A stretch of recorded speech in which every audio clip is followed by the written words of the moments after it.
E aí, turma do segundo ano, como é que vocês estão? Vamos começar o vídeo aqui, mais uma videoaula nossa, do nosso conteúdo. Dessa vez a videoaula será de Sociologia. Bom dia, boa tarde, boa noite, dependendo do horário que você está assistindo esse vídeo. E vamos dar sequência à nossa matéria. Nós vamos tratar agora das aulas 27 e 28, que já iniciamos a explicação teórica delas em sala de aula presencial. Vou retomar alguns elementos e depois vou corrigir os exercícios com vocês. Aí vai ficar a tarefa para vocês fazerem sozinhos e depois me consultarem para tirar as dúvidas, ok? Bom, nessas aulas 27 e 28, elas estão intituladas Estado Nacional e Poder Político. Bom, são dois conceitos que apareceram muito nas duas primeiras aulas nossas de Sociologia. E nessa aula a gente vai tentar definir esses dois conceitos. Nas primeiras aulas trabalhamos com a ideia de povo e nação, mas sempre trouxemos à tona o conceito de Estado e de poder. Dessa vez nós vamos definir esses dois conceitos. Bom, vamos começar pelo poder. Para definir o que é poder, nós vamos utilizar o sociólogo Max Weber, que vocês estudaram ano passado. Weber que fala dos tipos de dominação, então o poder é um objeto de estudo recorrente para ele. Então, segundo Weber, o poder é a capacidade que eu tenho de impor minha vontade dentro de uma relação social. Ou seja, traduzindo, eu tenho poder quando eu consigo que alguém faça o que eu quero. Isso é poder. Então percebam que o poder não é uma coisa, o poder não é dinheiro, o poder não é força, o poder é uma relação social. Eu posso usar o dinheiro, usar a força para me sobrepor nessa relação social, para fazer com que a pessoa siga a minha vontade, obedeça a minha vontade. Mas o poder não está em si no dinheiro. Tá? Quando o dinheiro serve para fazer a pessoa obedecer a minha vontade. Então, poder é uma relação social, é uma relação entre duas ou mais pessoas. Então, essa é a primeira questão que a gente coloca. E esse poder ele pode ser exercido de diversas maneiras. A gente deu o exemplo do dinheiro e da força, mas não são as únicas formas de exercício do poder. Eu posso exercer o meu poder pela riqueza. Se eu tenho dinheiro e tem alguém disposto a me obedecer em troca de dinheiro, eu exerço poder sobre essa pessoa, e é um poder econômico. Se eu tenho força e a pessoa me obedece com medo dessa força, aí é um poder que obedece à violência, eu exerço um poder de violência sobre essa pessoa. O poder pode estar na informação, no conhecimento que eu possuo, na legitimidade, na legalidade, se eu estou dentro da lei, se eu tenho domínio da lei. O poder pode ser utilizado, pode ser usado pela popularidade, então eu faço uso da minha popularidade para fazer com que alguém obedeça a minha vontade, ou também pela amizade, né? Se eu sou amigo e peço para alguém fazer algo e eu uso dessa amizade para convencer a pessoa, a amizade serve para embasar o meu poder. E o meu poder é exercido através da amizade. Então, o poder é uma relação social, segundo o Weber, de fazer o outro seguir minha vontade, e ele pode ser exercido de diversas formas. O poder não está no dinheiro, não está na força, não está no conhecimento. Poder é exercido por meio dessas coisas, mas o poder é uma relação. O poder é quando o outro me obedece. Geralmente a gente fala de poder, a gente já imagina a violência, a força, porque é o tema de senso comum, né? E é assim que foi exercido durante muito tempo e ainda é exercido em muitos lugares, em muitas relações. A força, a violência ainda é preponderante em muitas relações sociais, ela exerce um poder muito grande ainda. Claro que quando a gente olha para a sociedade, a gente observa que existem instituições ou indivíduos que são menos ou mais poderosos. E a gente mensura isso, a gente vê como o indivíduo, se o indivíduo é mais poderoso que o outro ou menos poderoso, se uma instituição é mais poderosa ou menos poderosa, a partir de alguns critérios. Esses critérios estão colocados no livro de vocês na página 18, no quadro, no box de vermelho, aí tem 5 critérios. Esses critérios colocados pelo livro, é a probabilidade de que o comportamento desejado se realize. Quanto maior a probabilidade, maior o poder. Então, se eu dou uma ordem e outra pessoa dá a mesma ordem, se eu tenho uma maior probabilidade de ser obedecido que a outra, eu tenho mais poder que a outra. Outra questão, número de indivíduos submetidos ao poder. Pode chegar a bilhões de pessoas ou não passar de um indivíduo. Então, quanto mais pessoas me obedecendo, maior talvez seja o meu poder. É um dos critérios, né? Evidentemente não é um único. Esses critérios aparecem todos juntos em uma relação de poder. É mais ou menos poder o número de pessoas? Depende. Às vezes eu domino uma pessoa só, mas o poder que eu exerço sobre essa pessoa é maior do que o poder que o outro exerce sobre centenas de pessoas. Ele exerce sobre mais pessoas, mas com menos intensidade. Então, esses critérios não são isolados. Para pensar a quantidade de poder que uma pessoa tem, a gente deve pensar todos eles juntos. Colocar eles como critérios para mensurar o poder de uma pessoa ou de uma instituição social. Terceiro critério é a esfera de exercício do poder. O diretor de uma escola infantil e o comandante de um exército atuam em áreas diferentes, o que leva suas decisões a produzirem consequências distintas. Bom, se a minha vontade tem mais consequências, maior é o meu poder. É claro que o poder do diretor dentro da escola é maior do que o do general, mas se a gente pensar no país, o poder do general é maior. Então a gente tem que pensar a esfera, se o sujeito ou a instituição está numa esfera superior de ação. Aí vamos pensar as esferas do país mesmo, município, estado e união. Então tem o poder municipal, o poder estadual e o poder federal. Aí a gente está falando de esferas, o poder federal é maior que os outros poderes, ok? Quarto, o grau de modificação do comportamento. Levar alguém a mudar de time de futebol ou de religião pode ser mais difícil que convencer alguém a comprar certa marca de automóvel. Então, se você consegue modificar um comportamento muito difícil de ser modificado em uma pessoa, é sinal de que você tem muito poder sobre ela. Então, esse elemento também deve ser levado em conta. Qual a modificação você está gerando, você está propondo? O que você propõe que a pessoa obedeça? Se você consegue exercer um poder para mudar uma opinião que dificilmente se modifica, você tem muito poder sobre essa pessoa. E por último, o grau de restrição a comportamentos alternativos. As normas de trânsito nas vias públicas, a criminalização ou não do consumo de algumas drogas. A capacidade de restringir o comportamento do outro. Aí é claro que a lei exerce um poder maior, né? Então, nesse caso, a força policial, o juiz tem mais poder quando a gente pensa em leis. Mas essa restrição não precisa ser necessariamente com leis, né? Um pai restringe o comportamento de um filho sem ser necessário que ele faça uma lei para isso, né? Uma lei dentro do Estado. Então, são esses os critérios para a gente mensurar se a pessoa ou a instituição tem muito poder sobre o outro, tem mais poder do que uma outra instituição. E é importante dizer que só existe poder quando tem obediência. Quando ocorre a obediência, é aí que o poder, é aí que a dominação se manifesta. Eu posso exigir que o outro tenha um comportamento, mas se ele não obedece, ele é resistência. Aí eu não exerço poder sobre ele. Vamos supor, eu ofereço R$1 milhão para a pessoa fazer algo que eu quero. Se ela não obedece, eu não tenho poder nenhum sobre ela. Meu dinheiro não tem poder nenhum sobre ela. Então eu não tenho uma relação de poder colocada, certo? E para finalizar essa primeira parte do poder, é importante trazer uma tipografia, uma tipologia weberiana. O Weber fala de tipos de poder quando ele analisa a sociedade. Para ele, tem 3 tipos fundamentais de poder, com base nas ações dos indivíduos. Esse poder ele pode ser um poder legal. O que seria esse poder legal?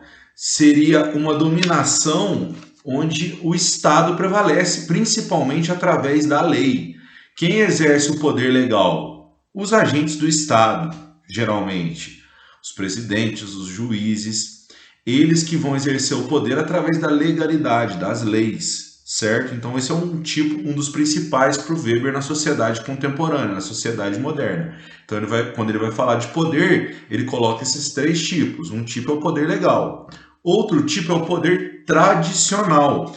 São os costumes, é o prestígio histórico que um grupo tem para exercer o domínio sobre o outro. Uma classe social historicamente é mais prestigiada, uma profissão historicamente é mais prestigiada, os pais historicamente são mais prestigiados dentro da importância que a família tem como instituição social. Então a gente tem os tipos de poder tradicional, que nem sempre são colocados pela lei, mas que tem impacto às vezes maior na nossa vida do que as leis propriamente ditas. Então a gente está falando aí de dois tipos já: o poder legal, geralmente é o exercido pelo Estado, e o poder tradicional, que extrapola o Estado para o Weber, ok? E por último a gente tem o poder carismático. O que seria esse poder carismático? Aí ele é muito da pessoa. É quando a pessoa tem tanto carisma, fala tão bem, se porta tão bem, que por esse carisma ela consegue convencer o outro a obedecer sua vontade. Então, para o Weber, esses são os três tipos de poder principal. É claro que a gente pode falar de outros: poder econômico, poder ideológico. Não se restringe a só esses três. Mas as categorias weberianas são muito usadas para pensar o poder. E para o Weber, esses três são os que mais têm impacto na sociedade: o poder legal, principalmente através do Estado e suas leis; o poder tradicional, pela tradição, pela história, pela cultura. Então, o pai exerce o poder sobre o filho, o mais velho exerce o poder sobre o mais novo, certo? E o poder carismático é quando você obedece movido por um carisma que a pessoa tem. Ela te convence, ela te cativa, ela te seduz pelo carisma e você passa a obedecer ela. Então, Weber trata desses três tipos de poder.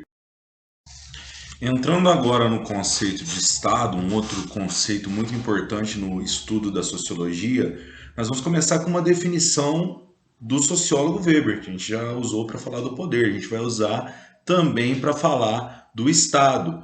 Para ele, o Estado é uma relação de poder entre homens. O Estado é uma materialização dessa relação de poder entre homens, com características específicas. Então, o Estado, antes de tudo, é uma relação de poder para o Weber.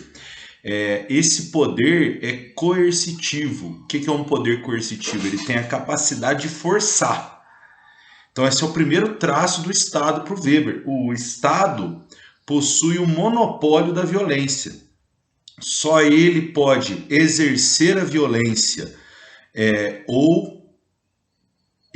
só ele pode dar a autorização para que o outro exerça a violência. Essa violência do Estado é exercida pelos exércitos, pela força policial. Só o Estado tem o poder de exercer a violência ou autorizar que uma pessoa individualmente exerça a violência. Então, vamos supor, casos de assassinato. O Estado prevê quando é aceito um assassinato, digamos assim, está lá em legítima defesa. Então, nesse caso, o Estado permite que o indivíduo use a violência, mas ele ainda tem o monopólio, que precisa da autorização dele. E depois vai precisar passar pelas instituições do Estado para entender se foi legítimo ou não. Aí é uma outra característica do Estado. Além do monopólio da violência, o Estado exerce uma dominação legal, através da legalidade, o poder legal, das leis. Então, o Estado é uma relação de poder que tem como principal característica o monopólio da violência e a capacidade de produzir leis. Leis que devem ser obedecidas, e se o indivíduo não obedecer essas leis, o Estado exerce a violência para coagir esse indivíduo. Então, essa é a ideia weberiana de Estado. Agora, o filósofo Hegel, filósofo que viveu entre o século XVIII e século XIX, ele tem uma ideia de Estado até um pouco assim otimista de Estado, acredito eu, onde o Estado seria uma manifestação do interesse geral. O Estado é uma instância, uma instituição neutra. Ele representa os interesses gerais da sociedade, os interesses comuns. O Estado representa o bem de todos, então as decisões do Estado são visando o bem comum, o bem de todos. acima das vontades individuais, dos interesses particulares. Então, para o Hegel, o Estado é a materialização da vontade geral, do interesse público. Para ele, o Estado é isso. Agora, o seu aluno Karl Marx, filósofo que produziu principalmente no século XIX, ele vai discordar assim, completamente do Hegel. O Weber, o Marx, que a gente já estudou muito ano passado, da teoria da luta de classes, do materialismo histórico, da crítica ao sistema capitalista. Para o Marx, o Estado moderno ele não é a manifestação do interesse público, do interesse geral. Para o Marx, o Estado moderno ele é uma manifestação dos interesses da classe dominante, da classe detentora dos meios de produção. Esse é o Estado. O Estado é uma manifestação da superestrutura, que ajuda a manter aquela dominação e aquele modo de produção, onde você tem uma classe detentora dos meios de produção e outra classe que só tem a força de trabalho e é dominada por essa classe detentora dos meios de produção. Então, essa é a ideia do Estado para o Marx. O Estado segue os interesses da classe dominante. E aí, pensando do ponto de vista marxista, quando a gente analisa as constituições modernas, a gente observa que grande parte delas coloca como lei, como princípio, o direito à propriedade privada. Então, olhando do ponto de vista marxista, isso aí prova que o Estado ele defende os interesses dessa classe detentora dos meios de produção como propriedade privada, né? Então, o Estado só levaria em conta os interesses dessa classe dominante. Ela exerce o poder sobre o Estado, ela controla o Estado e ela usa o Estado através do monopólio da violência e da capacidade de produzir leis para concluir a dominação existente nesse modo de produção. Então, o indivíduo ele entende que ele deve ser obediente às leis. Muitas vezes ele não precisa nem da violência, a forma de educar o sujeito leva ele a falar, não, tem que, para ser um bom cidadão, tem que obedecer às leis. Então, para o Marx, isso é uma dominação superestrutural, né? Está na superestrutura, a ideologia. O Estado, ele domestifica a classe dominada, digamos assim. Primeiro pelas leis, e se a classe dominada deixa de cumprir as leis, o Estado vai recorrer à força. Bom, ficou claro aí 3 visões do Estado, a do Weber, a do Marx e a do Hegel. 3 posições interessantes sobre o Estado, independentemente de qual que a gente for tomar na hora de analisar o que é o Estado. Uma coisa é clara, o Estado na nossa sociedade é uma instituição social importantíssima, presente em todos os momentos da nossa vida. Então, agora nesse momento de quarentena, nessa fase que a gente está passando, a gente está vendo o poder que o Estado exerce. O Estado está impedindo as pessoas de sair para a rua e foi feita a determinação legal e se as pessoas não obedecerem, vai ser colocada a força policial, a dominação pela força, né, pela violência, para fazer cumprir essa vontade do Estado, desse grupo que domina o Estado. Então, independentemente se você entende o Estado como uma orientação weberiana, uma orientação hegeliana, uma orientação marxista, a gente não pode negar a importância dessa instituição social nos nossos dias. Encerramos então a nossa explicação teórica. Vamos agora para a correção dos exercícios do livro. Vocês vão fazer as tarefas depois sozinhos e eu vou tirar as dúvidas, mas vamos corrigir os exercícios agora juntos. Por favor, abram o livro de vocês na página 22 e vamos fazer a correção desse primeiro exercício. O primeiro exercício apresenta uma charge intitulada de insufilme, onde nessa imagem, vocês podem observar aí, nós temos um sujeito, que é um político, dentro de um carro, com o vidro quase completamente fechado, um vidro escuro, cercado de repórteres, os repórteres perguntando para ele, e ele diz, vou pegar o livro aqui, exatamente, foi isso que eu disse. A política brasileira precisa de transparência. Então nós temos aí o insufilme, lembrando, é aquela película escura que se coloca nos vidros do carro. Então o político está dentro desse carro com o vidro insufilmado, escuro, vidro quase completamente fechado, falando que a política brasileira precisa de transparência. Aí na letra A do número 1, a pergunta vai no sentido de falar da relação que o título da charge, a relação que existe entre o título da charge e a fala do sujeito representado na charge.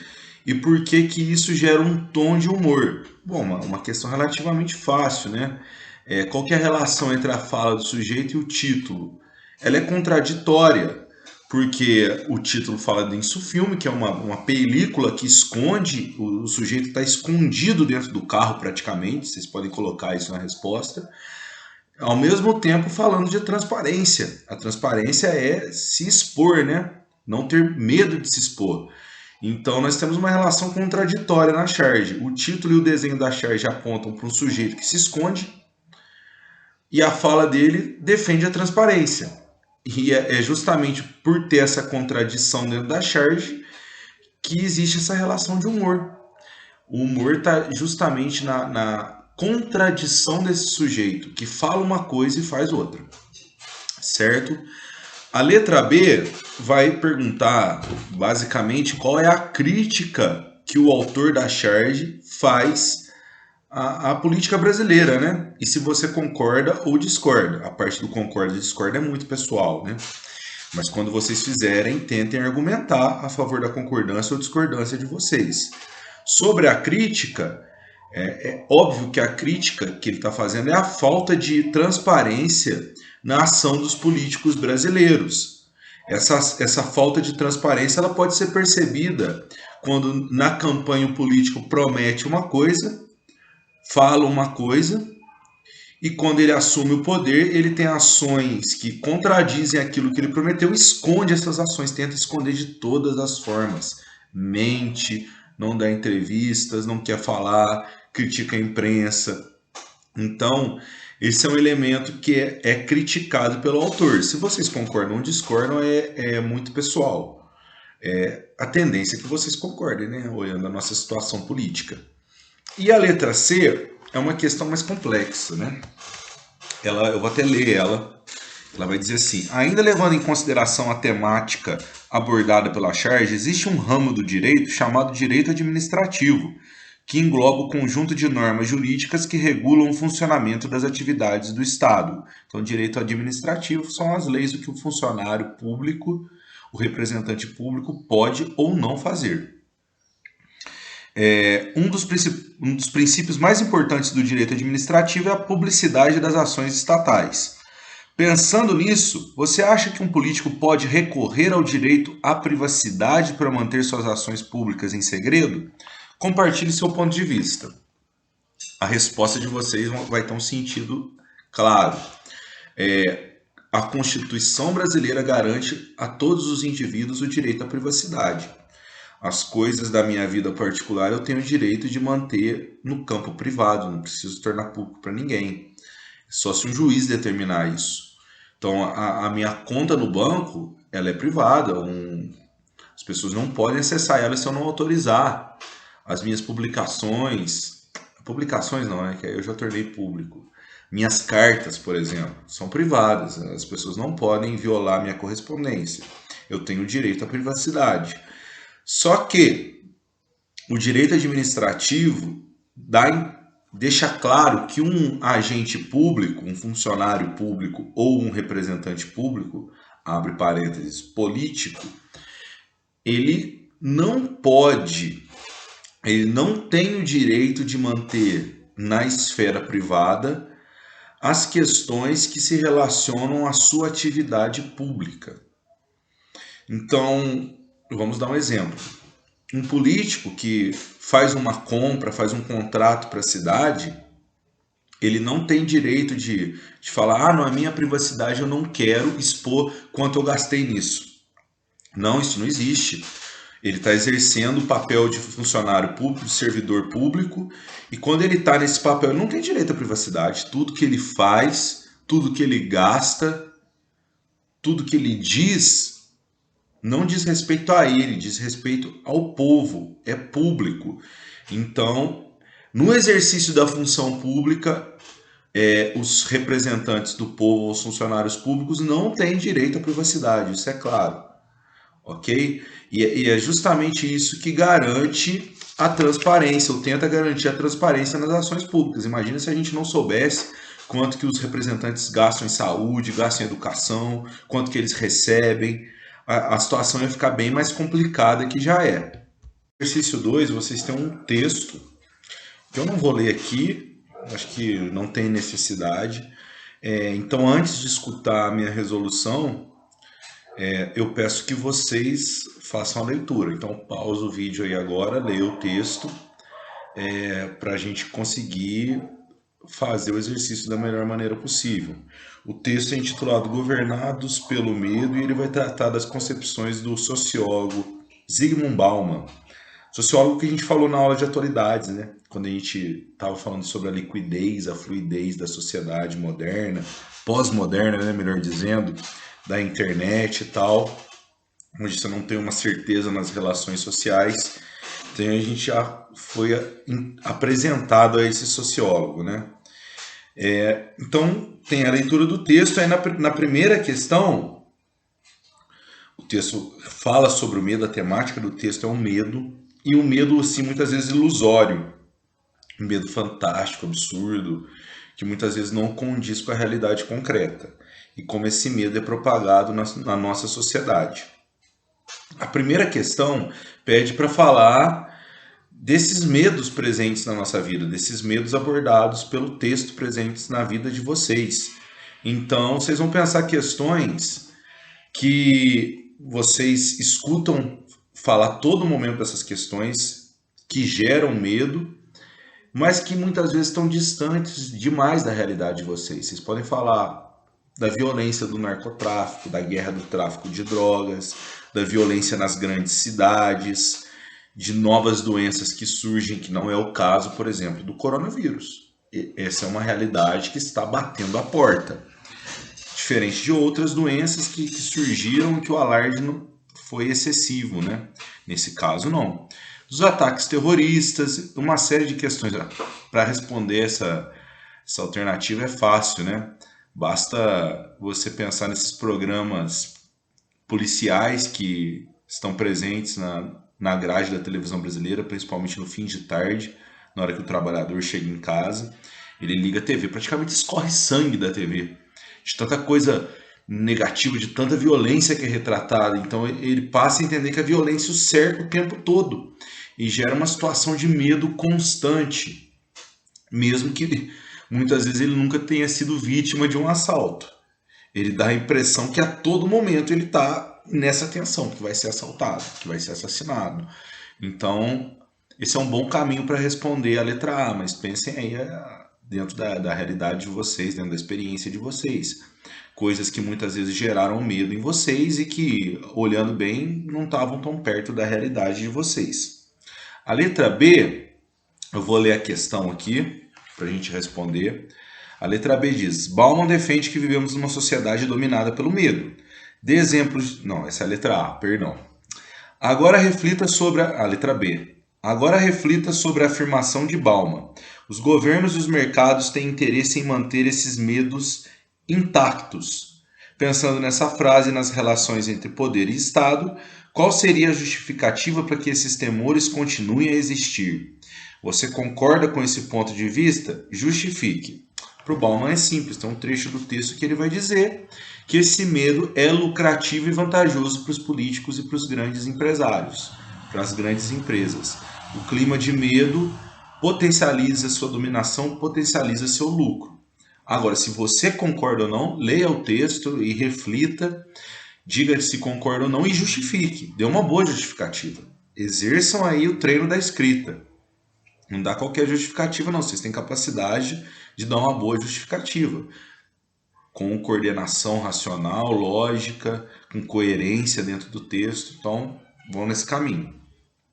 E a letra C tem mais um texto aqui apresentado para responder a questão. Vou pedir licença para ler também. A letra C vai dizer: existem formas de dominação mais sutis do que a violência. Pensando nisso, leia o trecho que se segue. Então, o poder moderno não é mais essencialmente uma instância repressiva e transcendente, o rei acima de seus súditos, o Estado superior ao indivíduo, mas uma instância de controle que envolve o indivíduo mais do que o domina abertamente. Aí a questão vai pedir para vocês pensarem as teorias sobre o Estado Nacional, inclusive reforço a importância de vocês, além dessa aula, fazerem a leitura da parte teórica, principalmente da parte entre a página 20 e a página 22, que vai apresentar uma série de teorias sobre o Estado. Não vou entrar nelas nesse momento, porque algumas vão ser trabalhadas futuramente de maneira mais detalhada. Está apresentando algumas para vocês, e uma das apresentadas é a de Hobbes. E durante muito tempo, no início da modernidade, aí apresenta-se o Hobbes aí, que coloca o Estado como um leviatã. O medo que existia era que o Estado se tornasse tão violento e ele aumentaria o uso dessa violência de maneira irrestrita para exercer o poder sobre os indivíduos. Então, durante muito tempo, essa foi a crença. O texto lido na questão C, na letra C, e o texto do Bauman nos mostram que não foi muito bem isso que aconteceu. Hoje, nas democracias modernas, essa dominação do Estado, esse poder do Estado, não se exerce tanto pela violência. Ele se exerce muito mais de maneira sutil, pelo convencimento dos indivíduos a se sujeitarem a esse Estado. O Bauman coloca, e vocês podem relacionar os dois textos, o exemplo é o Bauman, que diz que a forma de dominação encontrada pelos Estados atualmente é a propagação do medo, não mais a violência. Você coloca um medo psicológico que o indivíduo não necessita de ser violentado para obedecer ao Estado. Por conta desse medo, ele se sujeita ao Estado. Então, a letra C, vocês vão escrever algo que vai caminhar nesse sentido. Espero que eu tenha ajudado. Então, novamente pedindo, façam a leitura da parte teórica. Após essa aula e a resolução desses exercícios que a gente fez junto, vocês vão fazer as tarefas que vão da página 24 até a página 26. E também vão fazer o exercício de leitura complementar que está na página 27. Tentem fazer isso essa semana para me enviarem antes da próxima aula as perguntas, as dúvidas, para que eu possa responder. Acho que não é necessário muitas vezes responder pelo vídeo. Às vezes vocês vão me encaminhar essas perguntas no grupo de WhatsApp ou por outras ferramentas, até aqui nos comentários do vídeo, e eu respondo para vocês por aqui mesmo, ou pelo WhatsApp, certo?